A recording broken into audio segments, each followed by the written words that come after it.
To keep in line with how the governor's analogy first was, if you are the planet and these are the doctors, I spend my time up in Sacramento every day trying to convince the legislators to do the right thing, which I think makes me a trainer at Gym 24-Hour Fitness or something like that. And I really want to say thank you very much to the school here, to the Price Policy School, because working up in Sacramento and having to compete against the special interests who make their side of the argument for a financial gain, it becomes critical that the public have a way in which to make its argument, and institutions like this become invaluable in the policy decisions that have to get made and the political decisions that have to get made. So thanks for hosting this, and thanks for doing all that you do. As you've heard, global warming is real and it's happening now. The good news is that it can be solved with solutions like renewable energy, energy efficiency, cleaner cars, and a cap on carbon. By enacting smart policies and innovative solutions, we can dramatically cut pollution and be a leader for the rest of the country. And as the governor alluded to earlier, for the past 40 years, through several administrations and through both political parties, California has been that leader. Unfortunately, as we heard today, humanity is running out of time to prevent the worst impacts of global warming, and superstorms like Sandy in the east, the floods in the Midwest, and extreme drought and increased wildfires in the west are just some of the dangers that we're going to see. And we've just documented that in this new report that's going to come out tomorrow that looks at the path of the storm and some of the worst storms that we see all over the country, and it puts into dollar amounts the figures that we're being pressed with. The good news is that California has many tools at our fingertips to begin solving these problems, and is the 12th largest source of global warming pollution. What we do here in California makes a world of difference. By continuing to undertake the big initiatives to solve global warming, with energy-efficient homes and with businesses, with cars that go further on a gallon of gas, and with renewable energy like wind and solar and geothermal, we can begin to sharply reduce global warming pollution, add to the economy-wide cap on carbon pollution that puts a price on polluting into our air, and we really have strategies for solving the world's trickiest problem. And while reducing global warming is critical to protecting California's environment, it does not have to be counter to our economy. As a matter of fact, in two reports that we've released in 2008 and again in 2012 called Greening the Bottom Line, we looked at institutions and businesses and schools and nonprofits in the state of California, and the data is clear. Financial institutions and others and businesses that are making the move towards solving climate and putting solar and doing energy efficiency are not only reducing carbon by the millions of tons, but we're also saving money to the tunes of millions of dollars.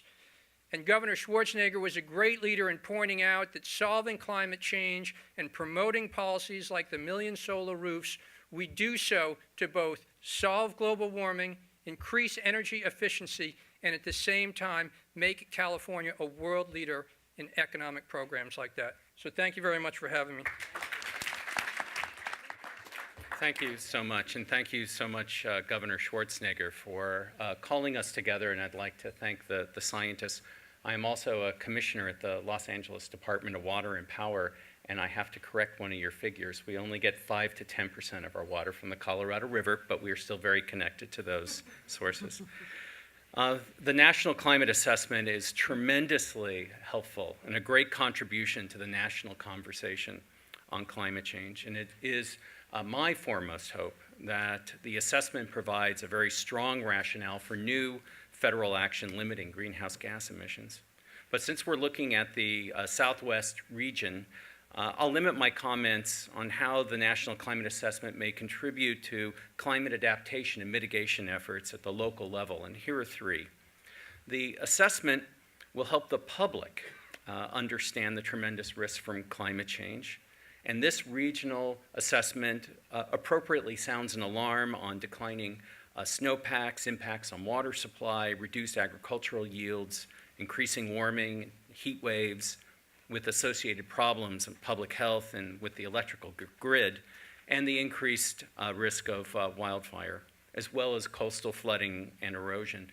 The second key audience is regional and city planners.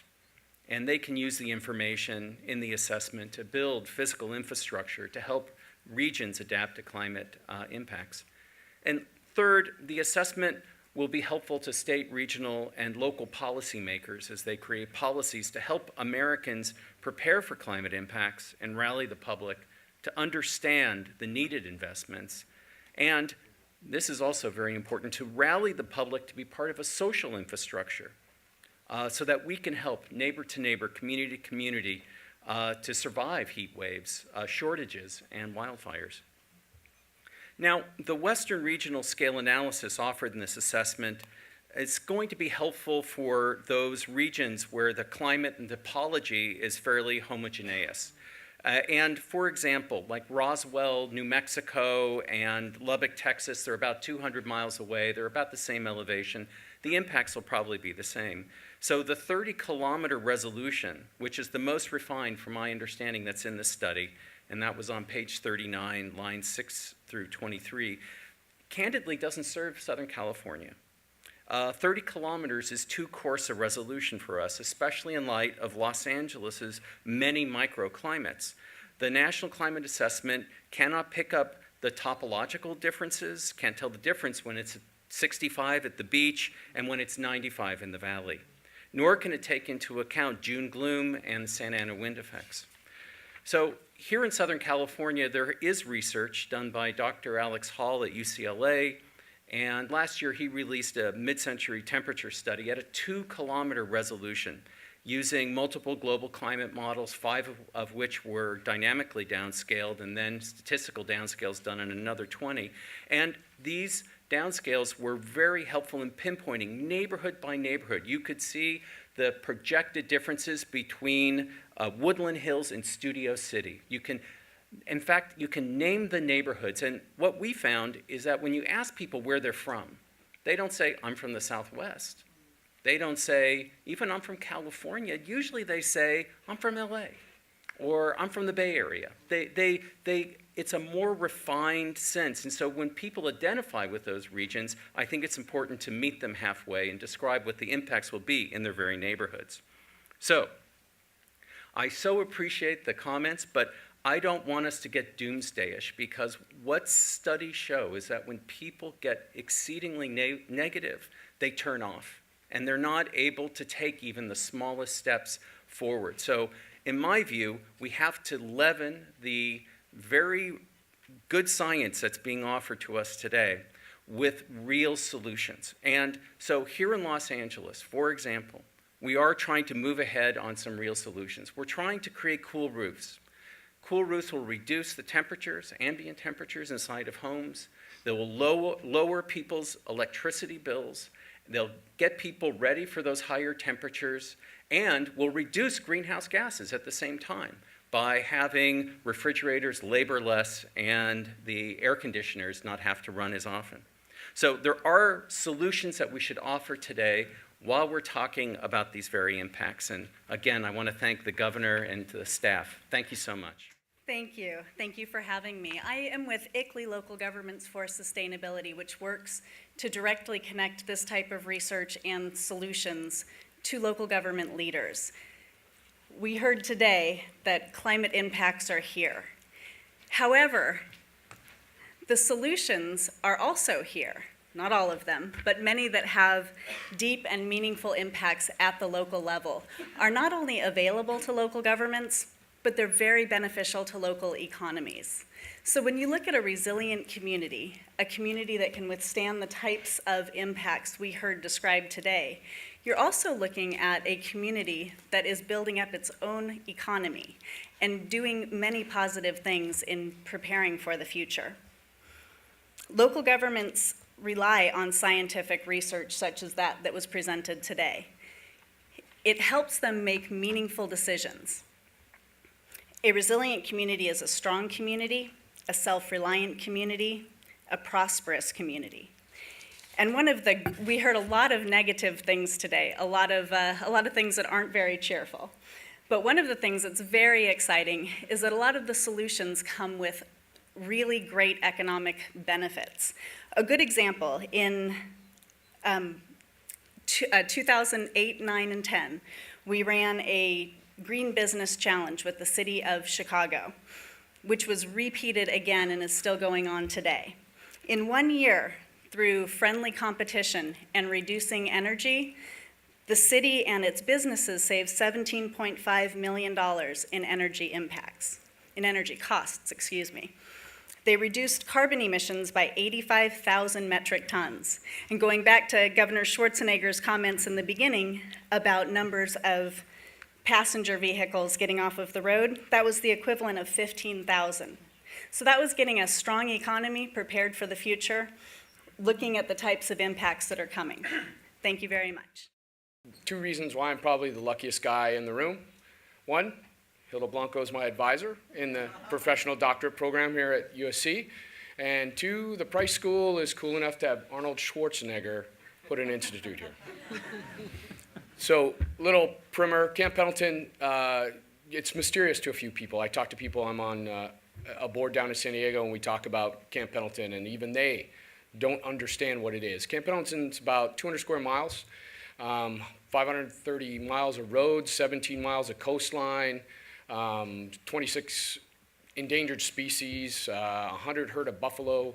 We have water treatment plants. We have 2 big sewage treatment plants. We have 2 water treatment plants, and all of our water comes out of the ground. So we're that last area where we get the water out of the ground. Orange County has that tremendous asset, as do we. So with that in mind, and looking at how to manage that, what I brought to the table was what I learned at 2 places, really. In the military for 20 years, and then with Amory Lovins. So one of the things I learned at RMI was when we talked to clients and when we worked with Empire State Building, Tony Malkin and those guys, was the same thing I learned in the military. Can I afford to be wrong? You know, if I'm going to make a decision in Iraq, can I afford to be wrong?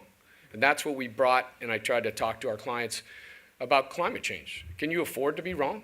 You know, if I'm wrong, we have clean energy, clean water, and a renewable economy based on sustainability. If you're wrong, we all die. So coming back into Camp Pendleton, where, you know, the Marine Corps, it's all about get the mission done. And because of the size and scope of Camp Pendleton, we've had that flooding. We had our air station, which probably came out of John Wayne doing a movie there in the 40s, Flying Tigers, and he built an air station, so hey, this is great, why don't we use that? Trouble is, it's in a floodplain, and it was flooded out. We even had a senior officer killed in that flood, so we had to build a giant levee.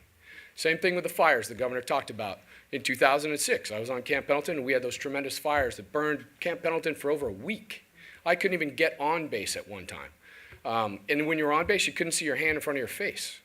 So climate change is real, and we don't have the luxury in the Marine Corps of ideology. Who cares what you're going to call it? If you want to, ideologue it with a word that you don't like because some other side likes it, we don't care. We have to build stuff and solve stuff. So that's our approach. So one of the things we're working on is looking at a recycling program, because as that sea level rises, at the same time we're getting intense scarcity out there for all of our neighbors in this whole system we live in. Our groundwater basins could be contaminated, just like in Orange County, where you have the constant inward creep due to overdrafting for necessity of the aquifers. So when I look at the system of Camp Pendleton as a whole, that's how we approach it. And the thing that I'm working here on with Dr. Blanco is that adaptive management system that Dr. Duffy talked about. How do we make decisions with all the constraints that water laws? If you know anything about water law, you know that sometimes they're in conflict, state level, federal level, because I have to deal with federal level. I have the executive order to deal with, which tells me I have to save 26% of my water off my 2007 level by 2020. Well, that's a water right that now I'm not exercising. So my upstream neighbors can say, oh, you're not exercising your water right, we can take it. And if they take it, then my groundwater doesn't recharge. So what we're doing is we're trying to look at it as a whole systems and come up with a climate adaptation and action plan that solves things that we know are going to happen, and do that old Pareto principle thing where, okay, what are the 20% of the things that I actually have the people and the money to do? And I'll focus on that, be the best in the world at that, and hope for the 80% of the value that comes from it. Thank you. I wanted to give some practical insights from a consumer perspective of what Professor Svetman discussed and what it means for each of us who own a home, rent a home, actually live under a roof. So Farmers Insurance is the third largest writer of homeowners insurance in America, and our job is to make sure that when you buy our product, if a fire hits, your home is insured. I've had the unique opportunity to see this from both sides. The governor was all about action. And when the fires would hit, he didn't want to wait and figure out what to have happen. We would actually send planes down, helicopters down before the fires even started to make sure when they started, we weren't going to see the homes burn down. There's nothing more he would say as a governor that bothered him for California to have a Katrina event. That was unacceptable to him, and it's unacceptable from a public policy perspective. But what does it mean to us as individual consumers? We all know about Katrina, but in the last year, 2012, was the second largest payout by the insurance industry for disaster loss. We didn't have a Katrina, we just had fire after fire, hailstorm after hailstorm, flood after flood. Storm Sandy was obviously big, but nowhere near as big as Katrina. But you added it all up, it was the second largest payout for insurance losses. So with the doom and gloom, though, we do have some positive things. And the professor touched on this. I just want to amplify his comments. Specifically, we build sometimes in the wrong place. When we do build in the wrong place, we don't actually take preparatory steps to avoid the fire burning our homes down. You can. By partnering with fire chiefs, the insurance industry and fire chiefs together can protect homes, property, and life. And the doom and gloom can be avoided and mitigated. I think the other thing to look at, just as we look at the overall science that's being involved here, it's very real from a practical consumer perspective. If we don't prepare, we will pay 40% more for homeowners insurance in the next 5 to 10 years. So what is the practical effect of climate change and science? As we pay more, we don't prepare more. So just a couple insights. Really appreciate the professor's comments. This is very real. It's real to our pocketbook. It's real to society. And Governor, thank you for your leadership here. Good afternoon, everyone. Thank you to USC Price, and thank you, Governor Schwarzenegger. It is indeed an honor and privilege to be here. And a very special thank you to the scientists here today that presented, and the 200 scientists that have contributed to this study, whether you're here in the room or online. Siemens has aligned and really built a business listening to scientists over the years, 165 years to be very specific, and innovating solutions based on what we've learned. And what stands out on this specific study, this third health assessment, is that the study provides information, not just data. And we know that data must become information. Information will lead to decisions. Decisions will lead to outcomes. At least so the theory goes. So Siemens over the years has aligned with cities and really sought solutions. We've published a Green Cities Index in which we've ranked and stacked cities and worked with scientists. But the criticism was that it did not include enough information and actionable next steps. And so I'd like to raise the issue of how we move to next steps. In other words, how do we finance some of the solutions that are necessary and some of the solutions that will derive out of this study?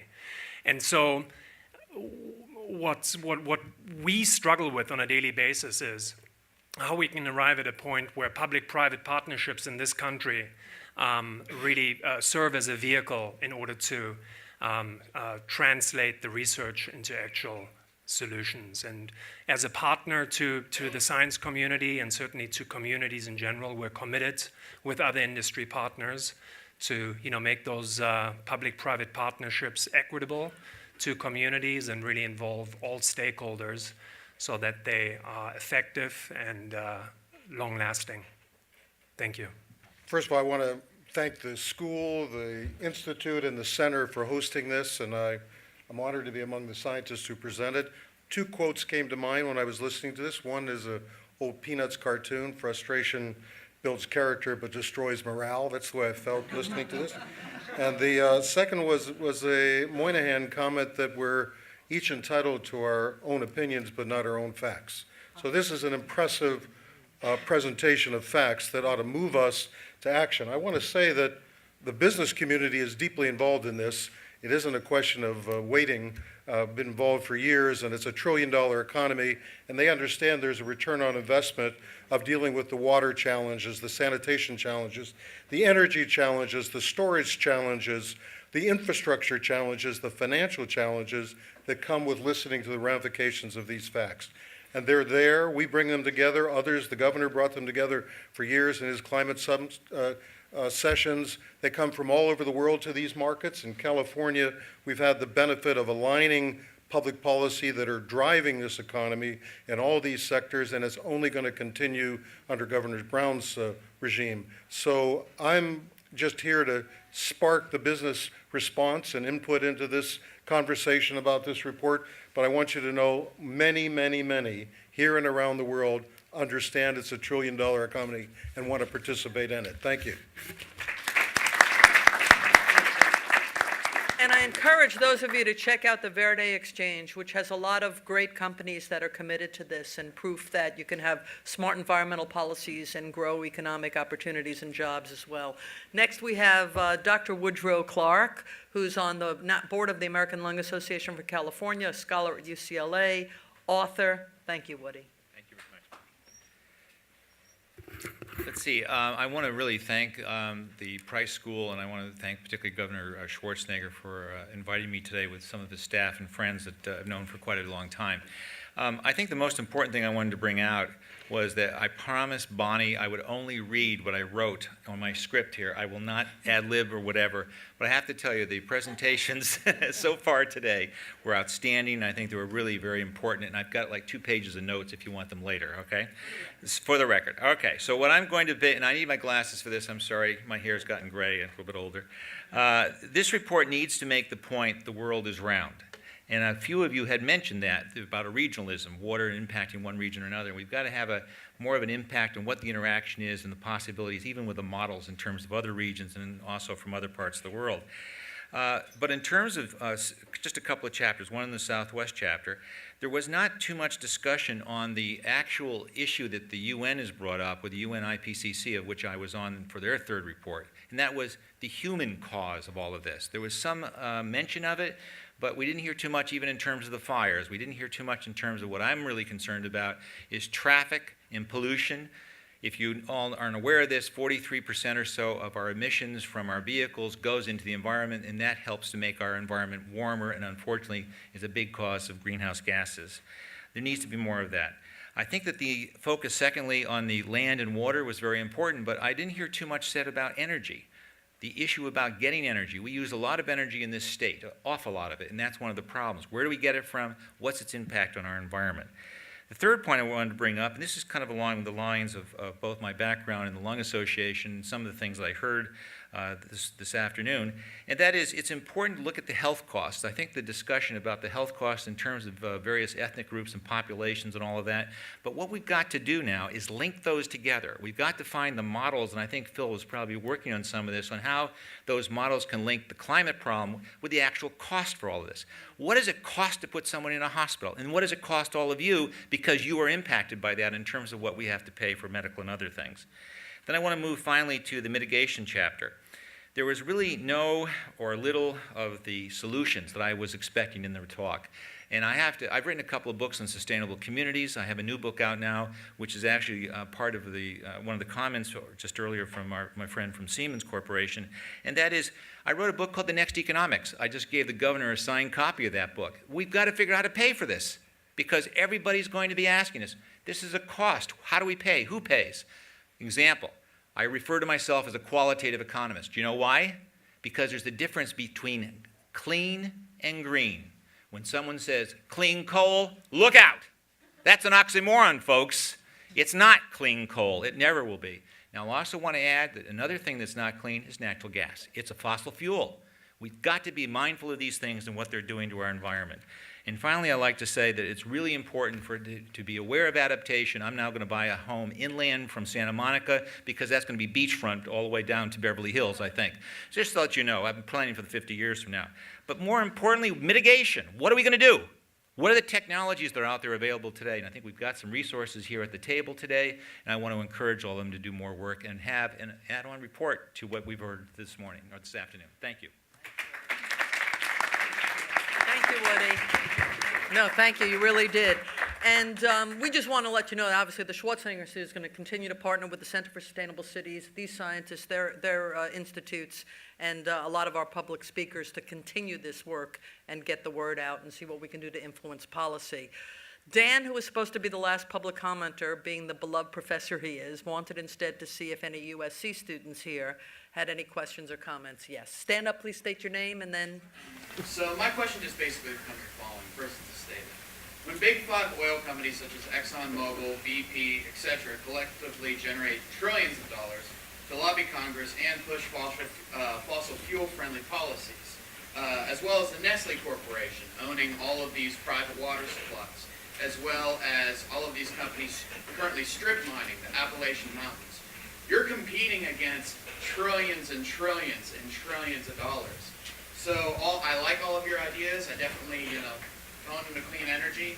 But, how's the scientific community planning to turn this information into legislation despite corporate money and influence? Okay. Anyone want to address that?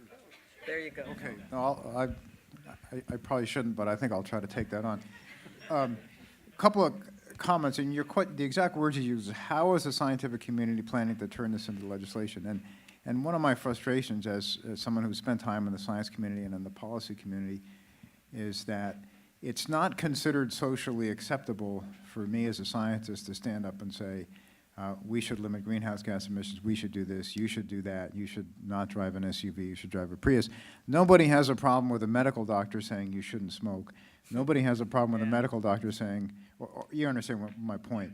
It's considered somehow out of the realm of the job of the scientist to talk about policy as if, and frankly, I think that's ridiculous. Those of us who have some understanding of the problem should be able to talk about it, and not to say we're the only folks that should be able to. But my other comment would be that, as I said in my remarks, I do think that, the biggest challenge that the scientific community faces right now, the fact is we're not experts on policy and legislation, but we really do need to learn to work more effectively with the folks who are. And I do think that we face major institutional challenges in how to do that. I'm a government scientist. The government doesn't like it when I talk about policy. And those of us who work in academia are freer to express opinions of this nature, but on the other hand, the reward structure within academia really rewards generating knowledge rather than applying knowledge to the solution of real-world problems. But so this is a challenge, and as I said, I think it's the biggest challenge that the research community faces right now is how to tackle exactly the question you're asking. I just want to also answer your question because I think a lot of times people have this fantasy that because of a lot of money being thrown at the legislators and a lot of lobbying that you can't beat them. I think we've done it consistently in California. I think when we passed all of our environmental laws, we had some businesses come up against us, fought us, lobbied against us, and in the end, because of good communication with the California people, we won and we passed all of this legislation that we did, and we're very proud of that.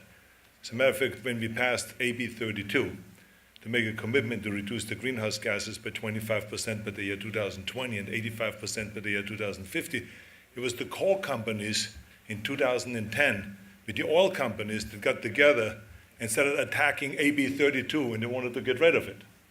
And they spent millions and millions of dollars. And you know what? We beat them. And AB 32 is still alive, and it will be alive forever because it's a great policy.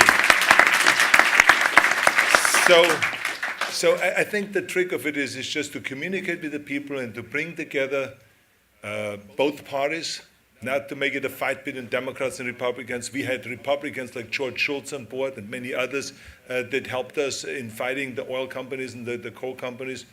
And I think had the Lung Association come out and talk about how unhealthy and how many people are dying and how many kids are sick seriously sick because of coal and because of oil and because of fossil fuels, that we can do better than that, and that we in California are fighting to do better than that. So let's keep those laws in place. So that's the bottom line. Okay, so I think we should never quit.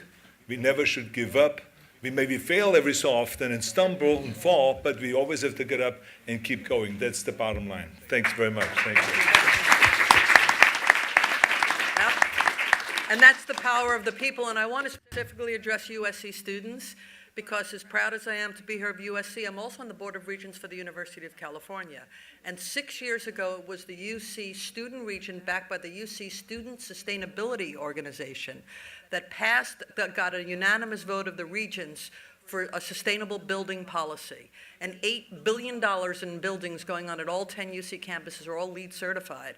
So the power of students is very important, as well as in general the power of the people. So I wanted to address that specifically to USC students. Any other of our USC students? Yes. I was going to ask, what is the progress of AB 32? I know it's been a few years now, and those were lofty goals for 2020 and 2015, and I was wondering what progress are we making? Will we be meeting those goals, and what are some challenges and so on? Well, that's a lengthy answer, and Mary Nichols, who heads the California Air Resource Board, is the fabulous leader that's helping oversee that. Dan, perhaps you might give a moment to address how that's... I believe everybody I've talked to about it never expected it to be the only in the nation. The idea was to be a model for the nation, not to be the outlier of the nation. And our problem right now is a political one. Right now, where others are not following our lead yet. Thank you, Dan. And in the interest of time, two things. One, Professor Blanco wanted me to let everyone know here and who's watching on the webcast that for comments to be officially submitted, they have to go to, what's the website, Hilda? The National Climate Assessment website. National Climate Assessment website. On the brochure you have here. Or you can go to the Schwarzenegger Institute and you can see information about the event, or the Sustainable Cities Institute, and it'll tell you which website to go to. And now to wrap up, I'm going to call up my partner who helps me run the Institute, our academic director, who's one of the most respected tax scholars in the country, and Vice Dean of the USC Law School, Professor Nancy Staudt. Thanks very much, Bonnie. The mission of the Schwarzenegger Institute is to use science and evidence to understand policy and to understand how to promote good policy reform. Today was a great day for the Schwarzenegger Institute. And one reason I say this is, can you imagine we heard about bark beetles, we heard about the creeping menace of tides, we heard about heat mortality, and I personally feel inspired. I feel inspired because we do have some solutions, and we can be a part of the solution. We can be a part of the 21st century reform. So I think about Governor Schwarzenegger as a public official who is committed to listening and reforming. And now I know Professor Schwarzenegger, who as a private citizen is committed to listening and reforming. So I think students, faculty, policy analysts, commissioners, all of us can be a part of the future, and I feel inspired by that. So thank you very much to the scientists and the commentators, and to Professor Schwarzenegger and the dean, and to Bonnie Reiss. Thank you.